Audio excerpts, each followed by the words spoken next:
Hello, everyone. I'm 82 years old, and over the decades filled with ups and downs, I've learned a great deal about life. But there's one decision that still fills me with deep regret: moving into a nursing home. At the time, I thought it was the right path, a safe and logical choice. My family, driven by love and concern, strongly encouraged me, promising that I would receive comprehensive care, comfort, and an ideal environment to enjoy my final years. I believed them, my heart brimming with hope for an easier, more peaceful life. But when I stepped through the doors of the nursing home, I realized the reality was a world apart from what I had imagined. The cold walls, the unfamiliar spaces, and an indescribable sense of loss greeted me. I was no longer myself. I had become a part of a rigid system, trapped in a cycle of emptiness and strict rules. If you're standing at this crossroads, whether for yourself, your parents, or a loved one, or if you feel that a nursing home is the safest option, pause for a moment. I want to share with you 6 profound lessons I wish someone had warned me about before I made that decision. The truth is, life in a nursing home isn't just about convenience. It transforms every aspect of your life, from the depths of your soul to the smallest daily moments. And once you step inside, leaving isn't as simple as you might think. It's often a one-way door. Stay with me until the end of this video, because some of these lessons might shock you and reshape how you view this decision.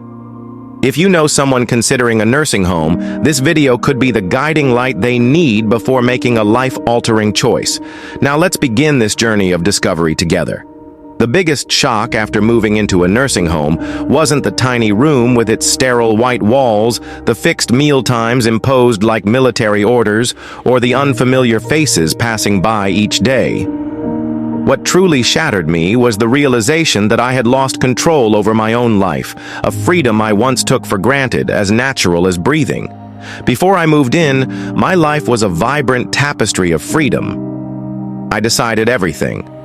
Waking up at dawn if I wanted, savoring a breakfast of my favorite fried eggs I made myself, taking a walk through my small backyard garden in the afternoon, or sitting quietly in my worn-out armchair where I had read hundreds of books over the years. I could cook the family recipes my mother taught me, brew a hot cup of tea in the evening, or simply watch the sunset through my window without interruption. That freedom was the heartbeat of my life, but in the nursing home, everything changed. My time no longer belonged to me. It was imprisoned in a rigid schedule, designed by others for others. Breakfast was served at 7 a.m. sharp, whether I was hungry or not, whether I wanted to sleep in and dream of the old days. Lights out was mandated at 9 p.m., whether I was ready or not, whether I wanted to sit in quiet reflection with a book or a memory. Want to take a walk outside? I had to ask for permission and often wait, sometimes for hours, until a staff member was available to assist, even for a short stroll under the warm sunlight.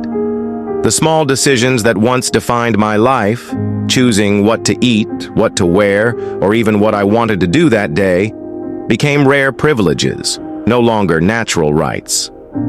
I remember my first week, waking up on a strange bed, the stiff new linens and unfamiliar hallway noises filling the air. I stretched, reaching for my copy of To Kill a Mockingbird, a book that had been my companion for years. But as I looked around the bare room with its stark white walls and furniture that wasn't mine, I was struck with a sudden, crushing realization. This wasn't my home. My beloved books, my worn armchair, the family photos I'd hung on the walls, the little treasures I'd collected over decades, they were all gone. In their place were emptiness, cold walls, a bed I didn't choose, and a lingering sense of loss I couldn't shake. I was no longer in charge of my life. I became a name on a list, a person bound by rules. The hardest part?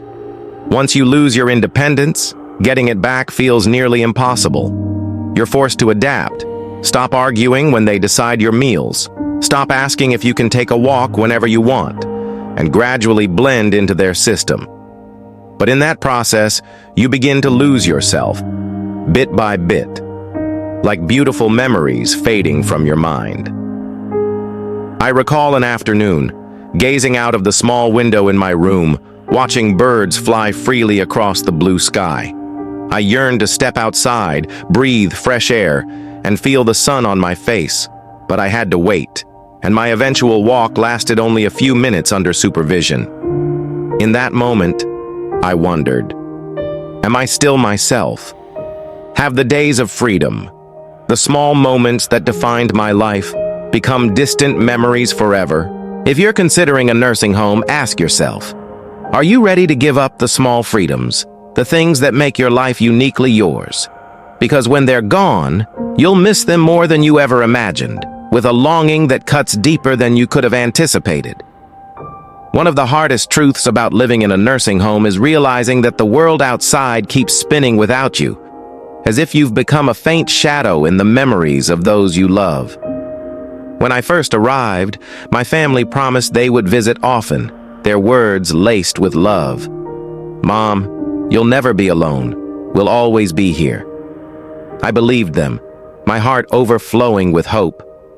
At first, things seemed fine. My daughter came every week, bringing my favorite dishes and warm smiles. My grandchildren visited on weekends, running around me, sharing funny stories from school or work. Those moments made me feel like I was still connected to my old life, like I'd never left my cherished home.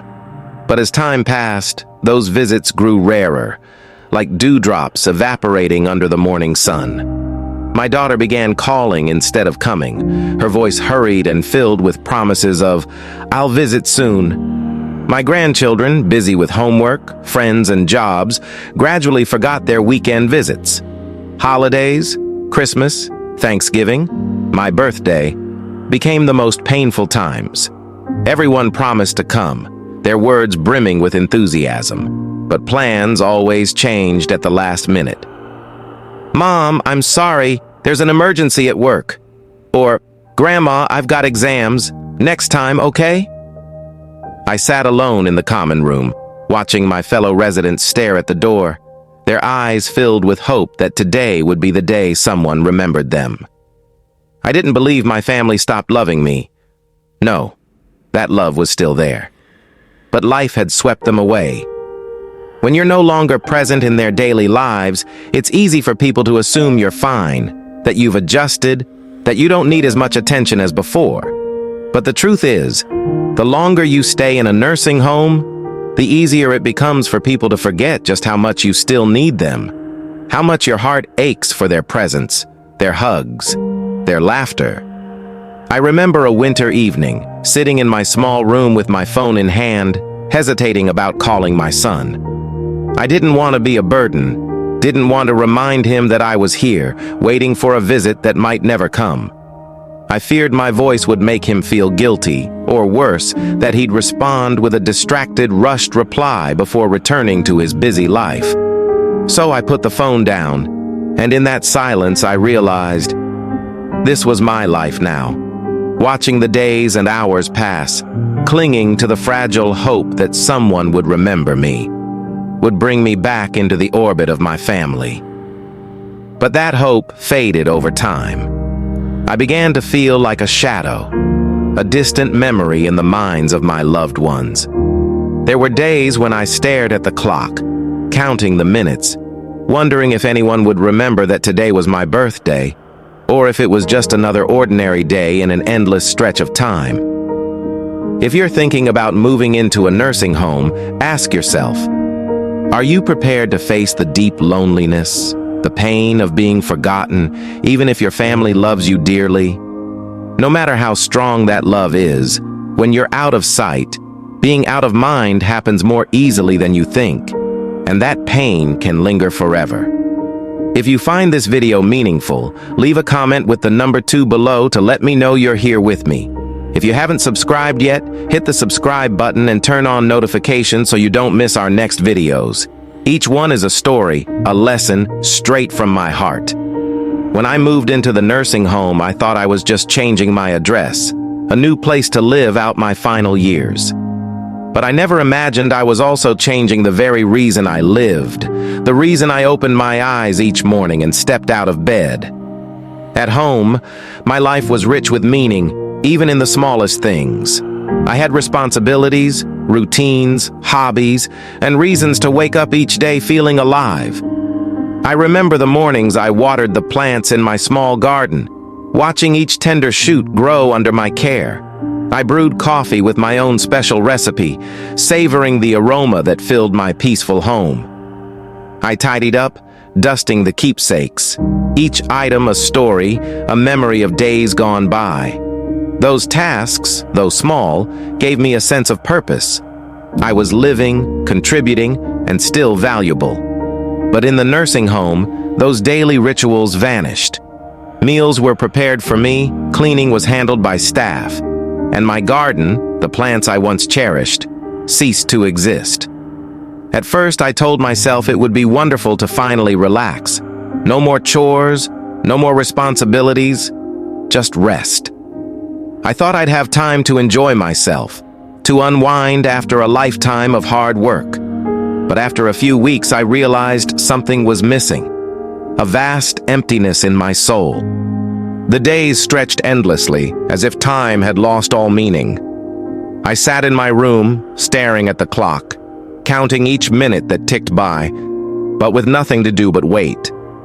I saw this in my fellow residents, too. People who once brimmed with energy, who were once the heart of their families, now sat quietly in armchairs, gazing out windows, waiting for time to pass.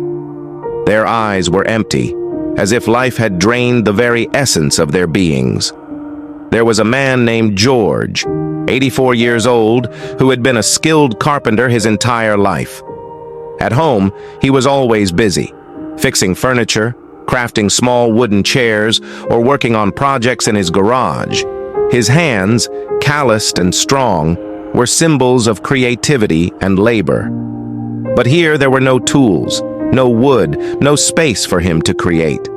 I watched as he withdrew into himself, his once powerful, skilled hands now lying idle in his lap, as if they'd forgotten their purpose.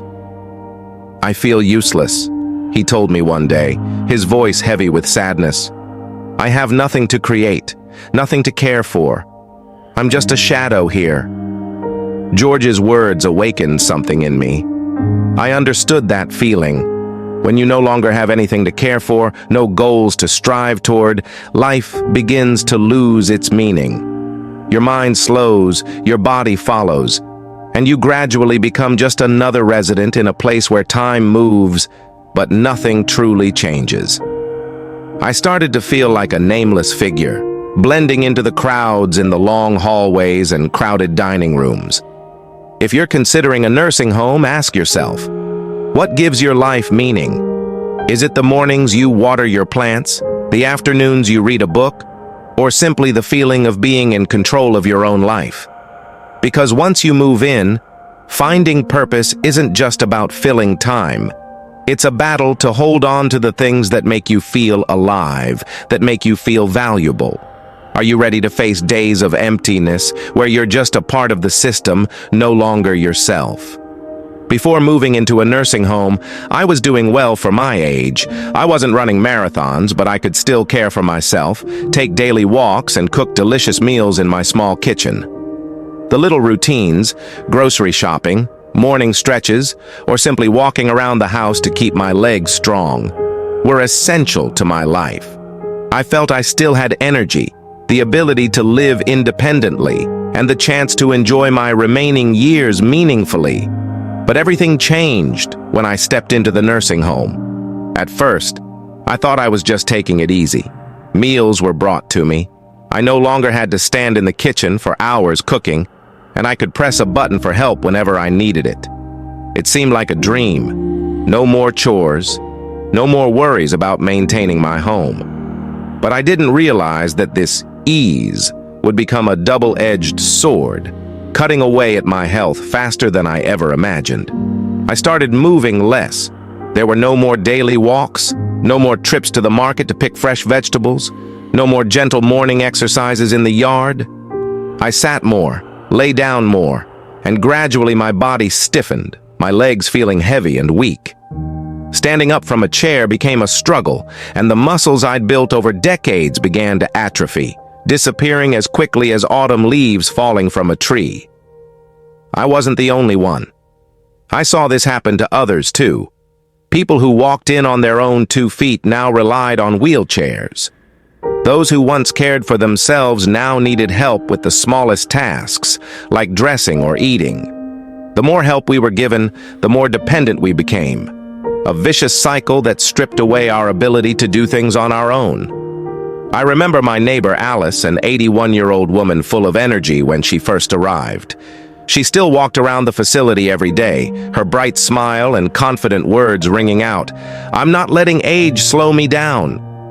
She wore colorful outfits, a small hat perched on her head, and walked as if life still held thousands of adventures to explore. But just a few months later, I noticed she was walking less, then using a cane, then a wheelchair. Her radiant eyes dulled, replaced by exhaustion and disappointment. One day she looked at me, her voice heavy with sadness. "I don't know when it happened, but I feel like I aged 10 years in just a few months. I'm not myself anymore." Alice's words struck me deeply. That was exactly how I felt. When you stop moving, you lose your health, your abilities, and even yourself. In a nursing home, everything is designed for convenience, to lighten your load. But you easily forget that movement isn't just about comfort. It's the key to survival, to maintaining health, and to living a meaningful life. If I had known how quickly my health would decline, I would have fought harder to stay active, to move more, and to push myself even on days I didn't feel like it. I would have insisted on daily walks, light exercises, and small efforts to keep my body going, even if it meant challenging the system. But in an environment where everything is done for you, that motivation can easily fade. If you're considering a nursing home, ask yourself, will you have the drive, the willpower, to keep your body strong when everything is set up to make life effortless? Because once you slow down, getting back up, regaining your health and independence is harder than you think. Sometimes a battle you're not prepared to face. If you find this video meaningful, leave a comment with the number 4 below to let me know you're here with me. If you haven't subscribed yet, don't forget to hit the subscribe button and turn on notifications so you don't miss our next videos. Each one is a lesson, a reminder straight from my heart. Before moving into a nursing home, I never imagined how much privacy I would lose. A right I always took for granted, as natural as the air I breathed each day. At home, I had my own space. A small room filled with memories, where I could close the door, sit in silence if I wanted, and do things on my terms without interference. I could shower when I pleased, change clothes comfortably, and enjoy private moments without explanation. But in the nursing home, privacy became a luxury, a dream I could no longer hold. From the moment I arrived, I felt like I was constantly being watched. Staff coming in and out, scheduled room checks, and shared spaces where I rarely had a moment alone. Even the simplest tasks, dressing, using the bathroom, or bathing, often required someone's assistance. I understood they were just doing their jobs, but relying on strangers for things I'd done independently, my entire life was difficult, even humiliating. I remember my first week, wanting to shower but having to wait, sometimes for hours, because there weren't enough staff to help. I needed to use the restroom, but pressing the call button sometimes meant waiting longer than I'd like, leaving me feeling embarrassed and inconvenienced. Meal options were limited too. If I didn't like the day's menu too bad, there was no alternative. "You'll have to adapt," a staff member once said. But how could I adapt when my freedom was stripped away day by day? Then there was the issue of roommates. Not everyone gets a private room, and sharing space with a stranger, someone you didn't choose, someone you might not connect with, can be a major challenge. I was lucky to have a kind roommate, a gentle woman named Margaret who loved sharing stories of her days as a nurse. But I heard countless stories from others who weren't as fortunate. Some had roommates who were noisy, unhygienic, or had cognitive issues, making sleep nearly impossible. Shouts, cries, or erratic behaviors at night left them exhausted, drained, and emotionally battered. Even if you try to make your room feel like home, hanging a few photos, placing a favorite pillow, it's never truly yours. Dignity is the hardest thing to hold on to. When staff knock but don't wait for your response before entering, when you're spoken to like a patient rather than a person, when your daily routines are dictated by a schedule you didn't create, you change. You start feeling less like yourself and more like just another name on a list, a number in the system. I recall a morning when a staff member walked into my room without knocking, beginning a check without asking for my permission. I felt stripped of value, as if my life were just another part of a process, no longer that of a person with emotions and needs. That was the moment I realized. Privacy, dignity, things I once took for granted, had become luxuries, things I had to fight to preserve each day. If you're thinking about a nursing home, ask yourself, are you prepared to give up the privacy and control you've held onto your entire life in exchange for convenience that might strip away your sense of self? Because once they're gone, getting them back is nearly impossible, and that pain will follow you forever. When I moved into the nursing home, I told myself it was temporary, a trial, a phase to see how things would go. I thought that if I didn't like it, I could leave, return to my beloved home where I'd lived my entire life. But I never imagined how difficult leaving would be, as if I'd stepped through a door that only opened one way with no way back. At first it seemed simple. I reassured myself, if I don't like it, I'll go back home. But my home, the place where I raised my children, shared countless memories with my family, was no longer the same. It stood empty, cold, and maintaining it from afar became a logistical nightmare. My children, with good intentions, started making changes, selling furniture they thought I wouldn't need, like my beloved old wooden table or the family photos I'd hung on the walls. They even considered renting it out, reasoning, "Mom, you're not there anymore. It's a waste to keep it empty." When I mentioned the idea of returning, they hesitated, their voices laced with concern. "Are you sure you can manage on your own? Wouldn't it be safer to stay? We just want what's best for you." Deep down, I knew they were worried I no longer had the strength to live independently, and they were right. After months of living in a place where I didn't have to cook, clean, or move much, I wasn't as strong as before. The independence I once cherished, the ability to care for myself, to make my own decisions, slipped away like sand through my fingers. I no longer felt confident in my ability to live alone. That fear, combined with my physical decline, kept me trapped, like an invisible chain binding me to this place. I met others with similar experiences. There was a woman named Clara, 79 years old, a former literature teacher. She came here hoping to stay temporarily, but after a year she realized leaving was impossible. Her home had been sold to cover the cost of care, and her health had deteriorated to the point where she couldn't live independently. "I thought I could go back," she told me, her voice choked with tears. "But now this is my whole world. I have no other choice." That's the part no one tells you.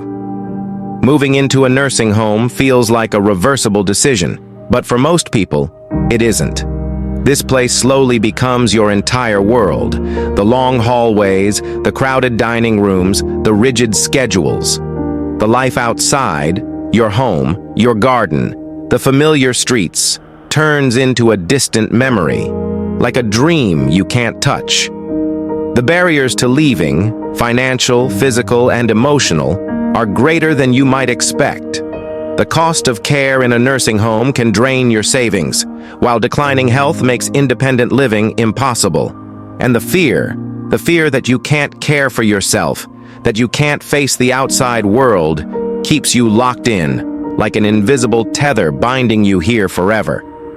If you're considering a nursing home, ask yourself, are you prepared for the possibility that once you move in, leaving might not just be difficult, but nearly impossible? because those barriers, financial, physical, and emotional, can be larger than you anticipate, trapping you in a life you never wanted. If you find this video meaningful, leave a comment with the number 6 below to let me know you're here with me. If you haven't subscribed yet, don't forget to hit the subscribe button and turn on notifications so you don't miss our next videos. Each one is a warning, a lesson from my heart. Looking back on my journey, I don't regret growing older. Age is a natural part of life, bringing precious lessons and beautiful memories. But I deeply regret believing that a nursing home was my only option, the only path to live out my final years. I walked in hoping for comfort, safety, and a better quality of life. A place where I could rest, be cared for, and enjoy my last days in peace. But instead, I found a world that slowly stripped away everything I cherished. My independence, my privacy, my sense of purpose, my health, and even my very identity. The cold walls, the rigid schedules, and the feeling of being forgotten transformed me into a faint version of myself, a person who once brimmed with energy, who once controlled her own life, now reduced to a shadow within the system. That doesn't mean nursing homes are always bad. I know some people genuinely need the level of care they provide. Those with frail health, those unable to care for themselves, or those whose families can't offer the support they require. But before making this decision, think carefully about what you're giving up. Weigh it with both your heart and your mind, considering what you're willing to sacrifice for the convenience a nursing home offers. Because once you step inside, life will never be the same, and sometimes you won't be able to turn back. If I could do it over, I would fight harder to stay in my own home. The place where I lived my whole life, where I could maintain my independence, tend to my small garden, brew my morning coffee, and live on my terms. I would explore ways to get help at home, perhaps hiring a caregiver, using support services, or relying on family without surrendering my freedom. And most importantly, I would ensure I truly needed a nursing home, that it was the last resort, not just the easiest path in the moment. If you're facing this decision, for yourself, for your parents, or for a loved one, I hope you'll take the time to ask, is this truly what's best for me? Or is it just the easiest, quickest option right now? The life you have today, your cherished routines, your precious independence, the small choices that define who you are, is worth holding on to, protecting and cherishing for as long as you can. Don't rush. Don't let pressure from family or society cause you to lose yourself. Thank you for joining me in this video. We'd love to hear your thoughts. Leave a comment with one thing you learned today, a lesson, an inspiration, or a plan you intend to apply in your life. Your input isn't just important to us, it can also inspire others facing this crossroads. Reading your comments is a tremendous source of motivation, encouraging us to keep creating meaningful, inspiring content. If you enjoyed this video and found it helpful, please hit the like button, subscribe, and share it with friends and family who might need to hear this story. Your support fuels us to continue creating valuable content that informs and inspires more people. Thank you for watching, and we look forward to seeing you in the next video, where we'll keep sharing lessons from the heart, from real experiences, and from a love for life.